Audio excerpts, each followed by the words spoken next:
I welcome today's Teaching and Socially Engaged Artists series. Today we welcome Jennifer Frias here to Cal State Fullerton.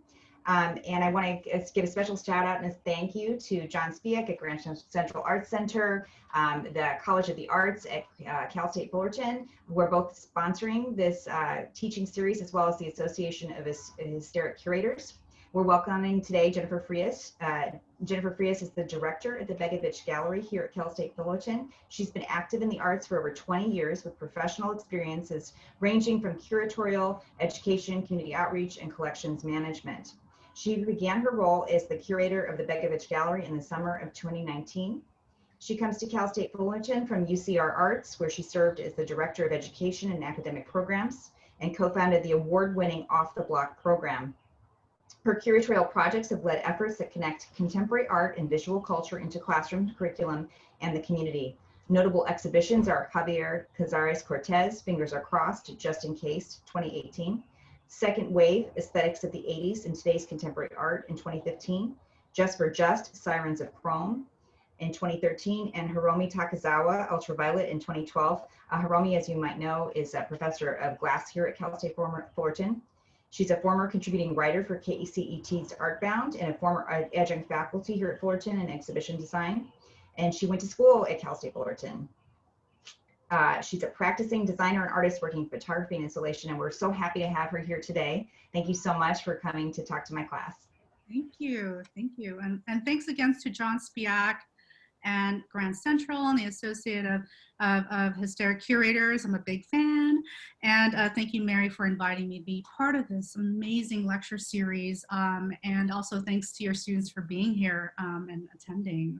So is there anything else that you want me to address before we move on? Should we just go for it? Okay, we're gonna just go for it. And I had mentioned to your professor that I'm, when I pull up the PowerPoint presentation, I'm going to take myself out of prime time just to avoid some glitches. So so I have screen share now, right? Yes, you should be. Okay. All right. Okay, here we go.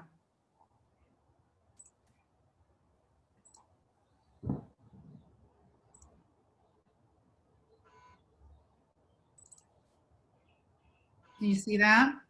Yes. Okay, cool. Let me put it on slideshow. Okay, so what I have to share with you today are select images from the gallery's permanent collection and from two of our exhibitions organized by the gallery. And these images were partially chosen for the scope of your assignment in curriculum building for grade school students, and for the same reason that they're also compelling in their content, and they will hopefully help launch a dialogue with students. So just a little bit about myself. I started, as your professor mentioned, I started my role as director curator last year, and prior to that I worked as a director of education at a museum. I also worked as a curator and a registrar at the California Museum of Photography, as well as a researcher. And I began my museum career working as an art collections assistant and later a copyright researcher and art registrar assistant at the Huntington Library Art Collections and Botanical Gardens.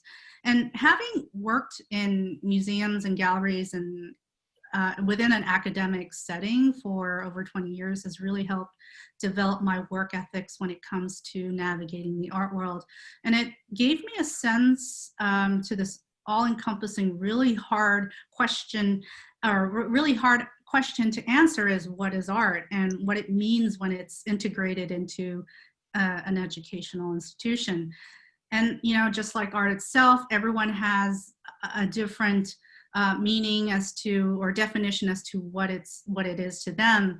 It's just like art, it's subjective, right? And so the answer is often different depending who you ask and what your relationship is to it. And so for say, maybe an artist or an activist may say art is a form of expression, a form of speech. It's a way to investigate my process. And for me, as someone who works in the arts within an academic institution, I define art in multiple tiers depending on what my role is. And as a director and curator here at Cal State Fullerton, a big part of my job is to integrate our exhibitions and programming into the classroom as part of curriculum, as well as, you know, as part of as a community as well for social engagement. Art to me is all of the above, but foremost within my role as director curator, art is a form of outreach, and it contains prompts and cues and encourages different approaches on looking, talking about it, and also feeling. And to me, as far as, you know, curating, it's curating is a cooperative process, that traditional role of the curator as being the expert and tastemaker of all things art related has had its moment, I think, and it should really be reimagined. It needs a dire reset. And as a curator, I feel like there's a real responsibility to guide conversations within a cooperative stance, working with artists and communities to build a better understanding and better idea of what art is, what art history is, what art education is, and even what museums and galleries are, especially in this century. And oftentimes art seems to discourage and alienate viewers, particularly Black, Indigenous, and people of color, and uphold this elitist ideology. It's like you get it or you don't. And I believe art doesn't have to be that way. So from that, I take all these elements into consideration when organizing exhibitions and programs, and also into guiding the university's art collection to reflect on our own mission, which is very central to diversity and inclusion. So my presentation today will be broken in two parts. The first, we'll look at a few objects in our art collection here at Cal State Fullerton, and how we're moving into developing its depth to be more inclusive by expanding its content and scope by works of diverse artists. And second, we'll look at some works from exhibitions that we produced to, again, expand the conversation of art and pedagogy in our time. And I also was thinking a lot about your class assignment, and you know, and I've selected a suite of artwork for this presentation to gain some kind of, like, say, cues into conversations within the principles of design, elements of design, and the elements of art. So this is a show that I did, my first show here at Cal State Fullerton. So when I first arrived at Cal State Fullerton, I had to organize an exhibition. A month before I began, I was introduced with the spreadsheet inventory of our art collection. And the list was quite impressive. It consists of artworks from the early 1900s to the present, and the names that would appear in your contemporary art history textbooks were, you know, represented in this collection. And I knew that before I started this new job that I would curate an exhibition that featured what we had. And the reason being is that just doing my research, that over 60% of the art in our collection has never been shown to the public. This was evident from our exhibition records. And another reason is that I needed a way to get familiarized with our holdings, like what we owned.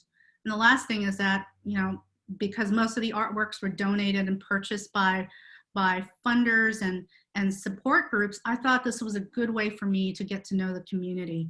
So while doing this, I also learned in a crash course type of way, the history as to how we acquired these amazing bodies of work. So the first exhibition I curated focused on, as I mentioned, our collection, and it was called A Place for Everything and Everything in Its Place. And it featured nearly 50 years of works that we collected here at the university. And the highlights included prints from distinguished artists, and some you may know from your art history books, like Ed Ruscha, Andy Warhol, Robert Rauschenberg, Rachel Rosenthal. And the collection also contained artists who had some affiliation with the university, like former faculty and students who made a name for themselves in the art world. So like most art collections, the growth of our collection was made possible by private donors, philanthropic groups, and funders who dedicated their time in supporting the visual arts here at Cal State Fullerton. So the collection was started by a former art professor. It's the gentleman in the middle photograph right there in black and white. His name is G. Ray Cursu. And he started it in the early 1960s, and he purchased a number of prints for the purpose of developing a study collection that would serve as a resource for faculty, students, and the community. When I started working here last year, I had the opportunity, a great opportunity, to reimagine how our collection will function and what we should add into it. And just to clarify, just as a side note, our gallery on campus is an exhibiting gallery, not a commercial gallery. So in other words, we don't sell art or sell art for artists. We exhibit art while featuring and exploring its potential as part of pedagogy, whether it's for research, community building in terms of activities and collaboration and reference. So what I look for when acquiring art into our collection and curating exhibitions. So the process in terms of how, I work with a committee that consists of staff, a few faculty members, and myself. And so I look at the process. I look at it in terms of how it's made and how the work's process can be a point of reference for students making work in the visual arts. I look at how the artwork will transcend into education, social engagement, and outreach. And ultimately, I also look at our collection as a form of a time capsule that contain visual records that speak about art of our time. And in other words, I look for relevance. So with that said, we're going to look at the first set of works from the collection. And when the university began collecting in the 1960s, printmaking was big, and it was the process of choice for that reason that you can make multiples. And also, it was the ideal medium to communicate political and social commentaries, particularly things that were happening in history. And so one of the significant events during the 1960s was the space launch to send the first man on the moon. And this piece right here by Robert Rauschenberg, entitled Waves Stone Moon, is a prime example of a body of work that records a sense of time and history and considers the processes in art making. And when thinking about K-12 learning, this piece, although somewhat abstract, can promote questions and conversations about emotions that lead to evaluating elements of art and design. And this body of work was produced in the 1960s after he was invited by NASA to witness the launch of the historic Apollo 11 mission. So after seeing this, after being invited to see this launch, Rauschenberg was profoundly impacted by what he saw and went straight to the printing studio in LA called Gemini Gel, which still exists, and began printing exactly what as a composite of what he witnessed. He was really ambitious with his process by creating a makeshift printing press, by putting together huge slabs of limestones to make up a surface that would be over 7 feet tall. And because it was, because the press was jerry-rigged and it was unstable, Rauschenberg was only able to produce 27 prints. His goal was to produce at least 100. And so the 27 prints were acquired by leading museums and collectors across the country. Here at Cal State Fullerton, we so happen to have one of them, And it just so happens that we have the 27th print that was produced before that printing press broke in half. So when you see, what you see in this work resonates with that sensory overload of the rocket launch, with elements of complexity, the complexity of the machinery from the rocket ship, and various visual marks that translate into waves and vibrations. So as I mentioned, printmaking was a way to record an event or occurrence, and it's also a way to create a composite memory of something that happened. And this is another body of work acquired early on into our collection by Katja Kollwitz, who is a renowned German graphic artist and printmaker and activist. So in the early 1900s, Kollwitz began a print cycle that consisted of 7 sets or 7 images, 7 scenes within the historical events based on the Great Peasants' Revolt that happened in the 1500s. Now, our collection has one of the prints in the series entitled Battlefield. It happens to be one of her famous images. So Kollwitz, who was a mother herself, often made images that were emblematic of the intolerable conditions forced upon the poor. And the print that you see here that we have in our collection is set on a battlefield at night, and it shows this horrific scene of a mother being confronted by the body of her dead son. And the process that came to play in this work is accentuated with what you see is that heavy ink, the bold printing marks, and the marks that shape the narrative of grief, war, and violence. And just as a side note, the irony of this print is that years after she completed this whole series, she would then lose her son in the battlefields in Belgium. So when the exhibition that I first curated was finally up in the gallery, I had a moment to evaluate our inventory, and I noticed the diverse representation of artists were quite minimal. So we have over 600 objects, and we have roughly 1% Black, Indigenous, people of color, artists of color, 4% women, and 95% men. And I believe that an art collection at a university institution should reflect our community. And because of this ratio, it was my mission to expand the breadth of this collection by reflecting on relevance and diversity of our community. And during the first month I began my role as director, with the help of our collections committee, we acquired works by Anh Phong, who's a Vietnamese American artist who has an active presence in contemporary art nationally and internationally. And Anh Phong also happened to be she's an alumni of the visual arts here at Cal State Fullerton.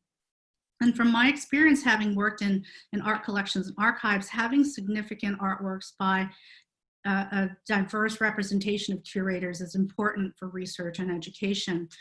One of our long-term goals is to make the collection accessible for research and study. It's sort of circled back to Professor Kursu's original vision. So, which brings us to our latest acquisition into the collection. I don't know if you guys are familiar with this, but this is something that when I was a student, K-12, even through college, I had one of these, the all-season peachy folder. And it's a common American stationery made of inexpensive cardstock paper with pockets so you can put your papers in there. And the images the images on the folder show high school students engaging in sports and other activities. They were so cheap, and with its plain surface, it really provided this platform to doodle and create collages. I know I did, and I would, take one of the figures and make one look like Robert Smith from The Cure, or Sue from Susie and the Banshees, and just as I'm listening to a lecture. But so this is exactly what artist Patrick Martinez did. What he did was take a classic design and updated it with powerful imagery. He created a series of paintings using the Peachy folder as a template for documenting social injustices, systematic racism, and police brutality. This is the piece we have. So Patrick was compelled to revive that Peachy folder concept in response to the string of tragic deaths related to police violence that occurred this year. This piece that you see right here is called Racism Doesn't Rest During a Pandemic, and it was created as a charitable art initiative that benefited causes related to Black Lives Matter and other social justice organizations. This version features a hand-painted portraits of George Floyd, Breonna Taylor, Ahmaud Arbery, to shed light on the recent killings of Black people and longstanding racism in America. And according to the artist, he did this piece to cement these individuals in his art while memorializing them. Because when you think about it, presidents and so-called important people have their portraits painted or even casted in bronze as statues. What Patrick Martinez did, as he mentions, that this is something that, something like that won't happen to these victims of police violence and systematic racism. So what he did was he took his work to make sure that these individuals were not forgotten. As far as how we acquired this important body of work, so this summer, the artist and his gallery in LA decided to create a handful of these printed versions of the Black Lives Matter Peachy folder and donate them to educational institutions across the country. We were one of the lucky ones to receive it for our collection. So the next group of images are from exhibitions that we produced through the gallery.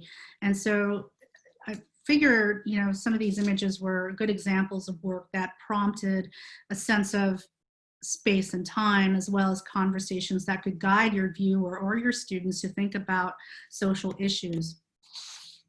And, it prompts questions like, have we made progress? Where are we now? What are some of the things we can do? When the university announced that there will be no public programming on campus for the fall semester, just like everyone out there, I had to create plans B to Z for our programming. So while most art institutions across the country are developing virtual exhibitions, I decided to reach out to our sister institution at Grand Central Art Center and another museum in the region in downtown Anaheim, Museo, to see if they want to partner up on an actual exhibition in real time. And I thought of these places because the restrictions for public programming was a little bit different since they were within city mandates. And there's plenty of art organizations out there that are making good use of their storefront windows and building facades to show art. But I wanted to organize something that was purposeful to the space with the work that had some impact. So in the beginning of summer, this summer, during the height of the Black Lives Matter protests around the world, I kept thinking of the work by artist William Camargo. And before the shutdown due to COVID happened in March, William was the last artist I conducted a studio visit with. His work continued to resonate with me even before the protest in June. And then the opportunity presented itself. I reached out to him, and throughout the summer, we worked on a two-part exhibition that touches on his work, that examines Orange County's history through contemporary photographs, videos, and performance that looks at the social depiction and erasure of Chicano-X, Latinx people in historical documents and archives. The show, as I mentioned, is divided into two parts, and it's shown at two different art institutions, Grand Central Art Center in Santa Ana and Museo in Anaheim. In both locations, and we chose these locations not only because they had a different city mandate, but it was really purposeful for the project. Both locations have the highest population of Chicano-X, Latinx citizens, and respectively, it is where the artist was born and raised and currently lives. So the two-part exhibition opened this weekend, and the works can be seen any time of the day through the windows of both locations from outside, where one can practice safe social distancing. One of the most significant pieces in the exhibition is a series of photographs of the artist situated at various Orange County spaces while holding a cardboard sign with text revealing hidden stories or information about that area. I thought William's work is very timely, and it touches on everything that's causing us distress right now: issues of racial injustices, erasure of identity, gentrification, and police brutality. His work also creates this starting point. It creates starting points for honest and meaningful conversations about those questions again. How things were, how far have we gone, and how much more do we have to do? The image, as you see there, takes a form of activism, and it's also a form of change. And oh, I forgot to mention that, you know, some of the pieces that I've sent to you as a checklist will have this little asterisk at the very top, just for reference. So with that, we also have another piece by William. And, you know, when you think about art and art history, oftentimes we're exposed to still lifes, which consist of commonplace and man-made objects. Most of the still lifes that we learn about often originate from 16th and 17th century Western paintings. And it wasn't until, you know, sometime around 1930s, when you think about Frida Kahlo and other artists that created their own brand of still lifes featuring food and motifs native to their own culture. This is William's piece called Chicano-X Still Life number 4, and it's a nod to the still life. It pays homage to his identity as a Chicano-X individual and his culture. And in other words, the still life is more than just a bowl of fruit. It gives insight to a sense of place and time, and sometimes it's a gateway to one's personality, somewhat like a semi biography. So this is actually a really nice piece to spark a conversation with your students or viewers, is, you know, or even as an activity to, you know, create a biography about someone or an autobiography about yourself without showing your face, without showing a figure, and just using objects. And this is what William did in this piece. And I have one more set of slides for you, and then we can open up for Q&A. So this right here is an exhibition that was postponed to 2021. It was to open early this year, just a week before the campus shut down. This is artist Kim Abelies, and she's known for her work related to the environment and her innovative method of producing images on various surfaces solely made with particulate matter from air pollution, AKA smog. So as I mentioned, you know, we were ready to open this retrospective of this particular body of work in March. And the exhibition, and another reason why we decided to do this exhibition, not only was it important, but it was slated to open to coincide with the 50th anniversary of Earth Day 2020 marks that. And the presentation at the Begovich would be the first time that over 3 decades that the that this body of work will be shown in its entirety. So the most notable of her series features the presidential, it's called the Presidential Commemorative Smog Plates, which draws attention to US presidents and their varying policies associated with the environment. Her process with these plates is that she would situate them on the rooftop of her studio to collect the polluted air, and their length of exposure to the smog corresponds to each of the president's environmental records. So those who are more proactive with their policies resulted into lighter imprints, and those that were more aware of the issue or were more apathetic to the issue displayed more denser sentiments.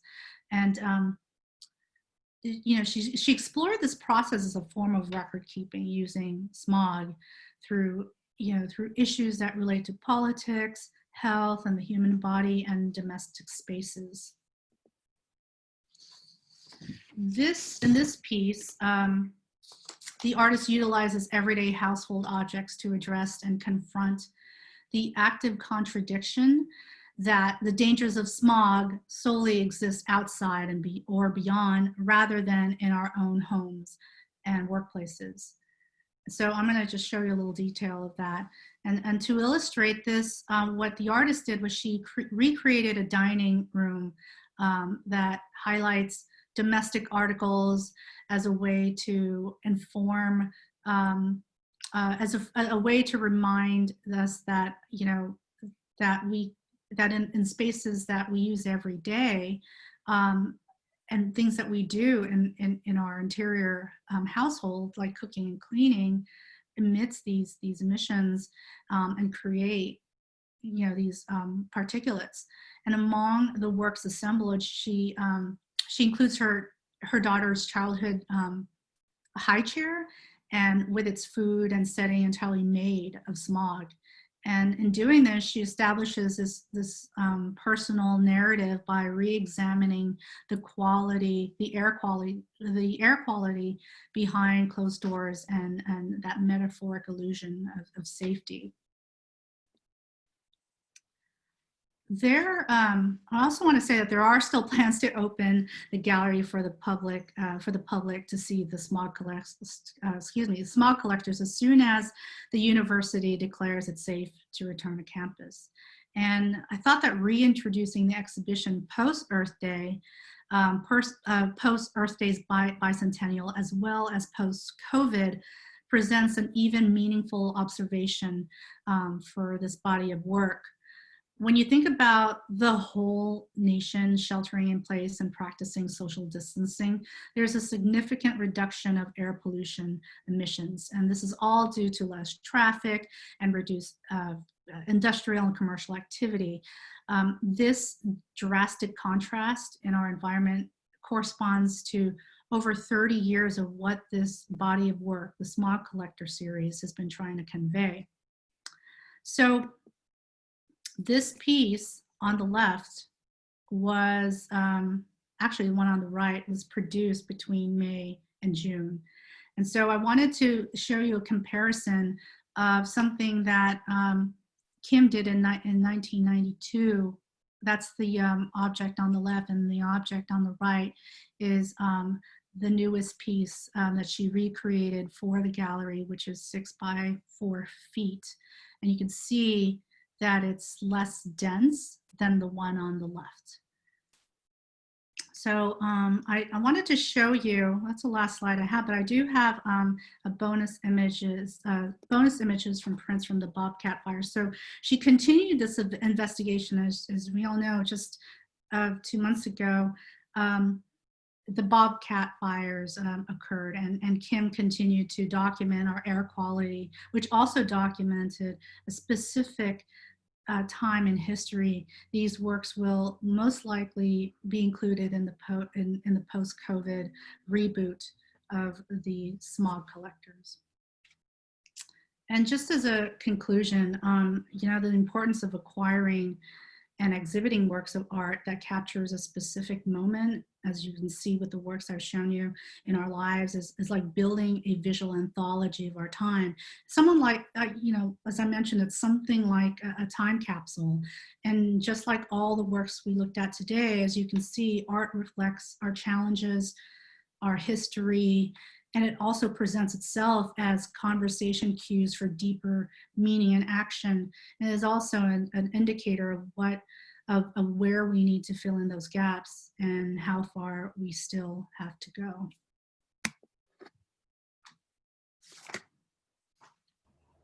Wonderful. Thank you so much. It looks like we have a lot of questions. I hope you're okay with answering some of those. Oh yeah, no worries. I can just read them too, if that's easier. I know it's kind of hard sometimes to look back and forth. Sure. Let's see. Do you have this is from Garrett Hansen. Do you have a favorite piece from the art that you showed us today, or something that you're particularly attracted to from the group? I know that's a tough question because it's hard to pick a favorite. One, yeah. You know, top of my head, one of my favorites is the one I showed you by Patrick Martinez. I think it's because it's partially nostalgic, something I can relate to, being, you know, growing up in the 1980s, I guess, and it's also very pertinent to what we're going through right now. And it also serves a purpose too. It's a reminder, it's a memorial, and it's also, it leaves that question of, what do we need to do? What else do we need to do in order to move past this? It's a really powerful work. I was able to get one too when he was distributing them, and for donations to different charitable organizations. It's a really strong, powerful piece. Yeah. Let's see. What has been your biggest struggle in your career? This is from Nicole Connolly. Oh boy, that's a big one. One of the, and I think this is also very relevant to everything that's happening now. You know, well, I think there's so many.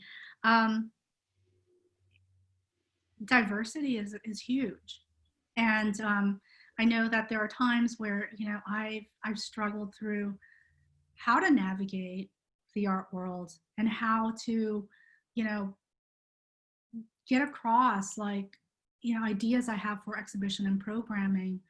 And I think about how purposeful it is, and not just for me, but to others. And I figure if I'm thinking this way, there probably most likely be a handful of people who are also questioning these issues, and therefore integrating a sense of, you know, diversity, and also expanding that dialogue has been very, I mean, I think it's, for me, it's not as challenging, but I think it's getting it across and getting it, you know, out there is a challenge, and we really have a long way to go. And I think that education, art education, is one step.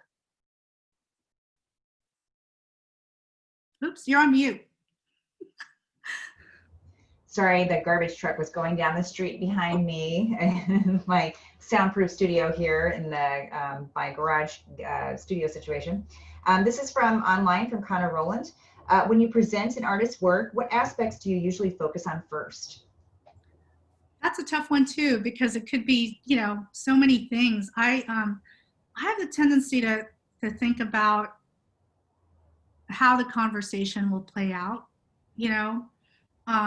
I do think about, you know, like, I do think about like where my gut is taking me, but at the same time, it's one of those things where sometimes I'll look at the process and I'll think of, it's amazing how they did that, how they do that, and this could, you know, help launch a conversation about art making. And sometimes I do think about content, as far as, you know, social political issues, and, you know, most of the time I do, you know, find work that not only just appeals to me, but I think about sharing work as, or, you know, showing work as a way of sharing, not so much of me coming in being that tastemaker or that sense of that person who has the all-knowing art-related authority, but rather than, you know, well, you know, I'll look at a body of work, and I know this is not directly what you want to hear, but one of the things I do look at is, process, and how that process and content work together, and how that can, form a conversation in many tiers and many directions. Good.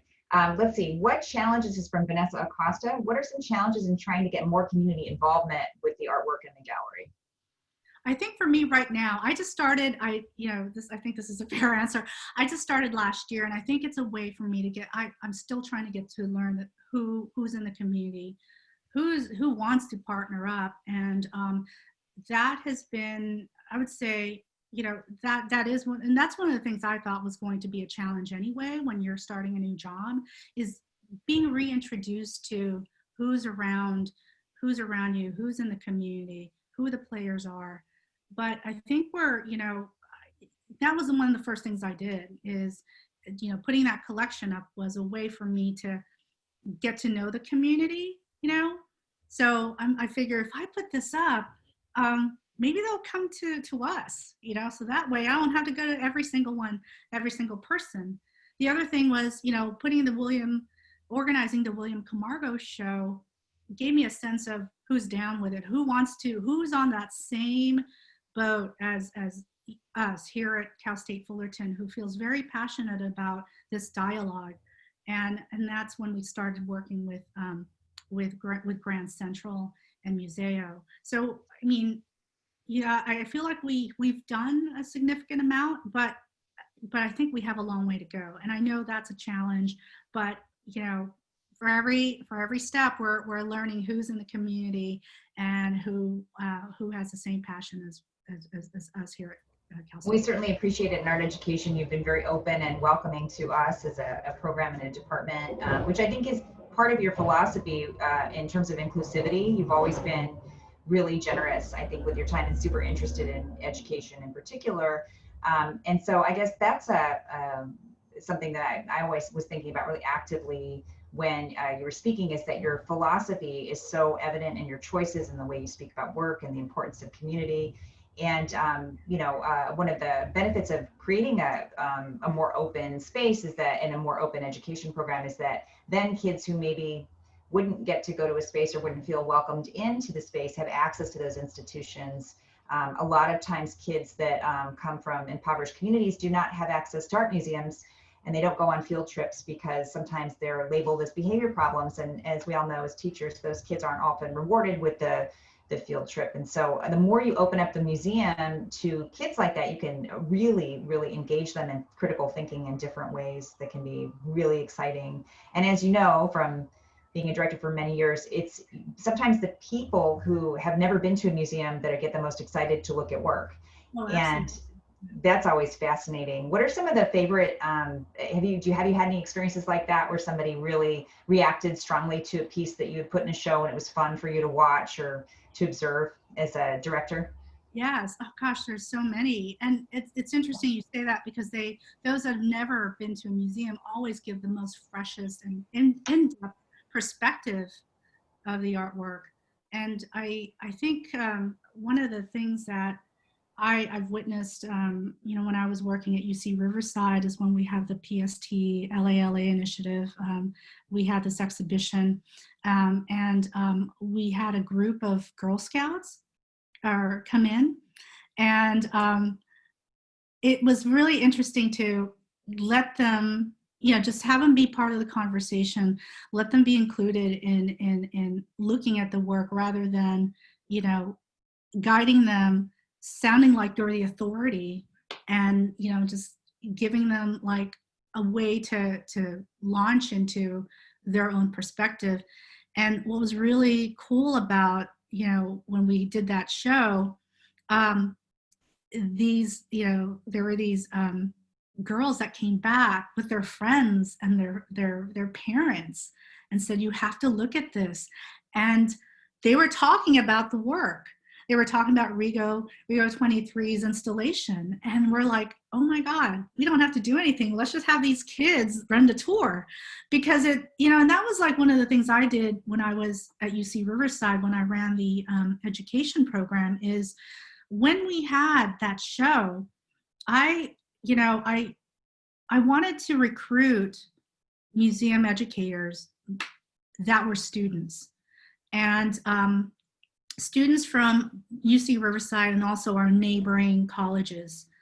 And when I sent out an ad, instead of saying, you know, if you have interest in the art, if you're majoring in art history or art studio, you know, apply. What I did instead was I just said great personalities needed.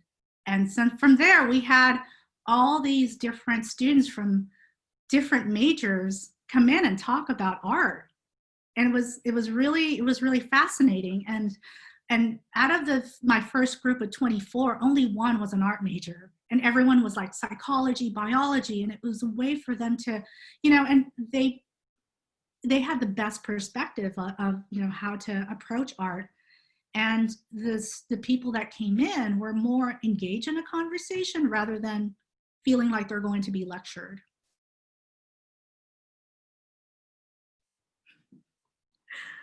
It's less intimidating in a way if it's somebody that's not a quote unquote expert. And I think sometimes that's one of the things that's hard to unlearn if you're a teacher or you're an artist who becomes a teacher, is to let the audience be the expert, and to rather than imposing maybe your expert viewpoint as an artist, as a maker.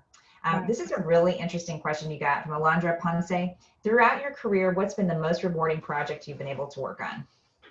I think it was that, you know, it was during the PST LA initiative as Director of Education at UC Riverside. And I think it was because of that. And I think I myself, as a museum professional, learned a lot about how we approach art, you know, and again, it was like working as a curator was, you know, I was always thinking about, you know, discourse. That's still important, but I also didn't think about how else am I going to talk about this, you know, and I always think about you know, like say my grandparents, when I'm thinking about art, like how do I talk to them about this? And that initiative helped me rethink about how we talk about art, and not just how, but who should be talking about it, you know. And as you mentioned, oftentimes as a teacher, as an educator, or even a curator, you're kind of, there's that stigma that since you're up there and you're considered the professional, you're considered the expert. And I think that if you bring people in saying, hey man, I got this is what I think, but I want to know what you think. Let's have a conversation about it. And I think that's just more powerful than someone giving you all the answers, you know. And again, it starts with education, right? That's awesome. It's so powerful to think about that. And I really just want to say thank you to you for coming today, but also for just being so engaging and committed to the work, and committing to the dialogues, you know, dialogue surrounding education, social justice, and inclusivity, because it has it's really obvious in everything that you do, and also in the way that you passion that you speak with, I think is really remarkable and special. And we're so lucky to have you as faculty here at the school. So thank you so much for visiting today. Thank you. And likewise, we're super lucky to have you and moving art education in the same way that we're looking at programming at the Bekovich. Thank you so much. Thank you so much. Have a good day. Have a good day. Bye, guys.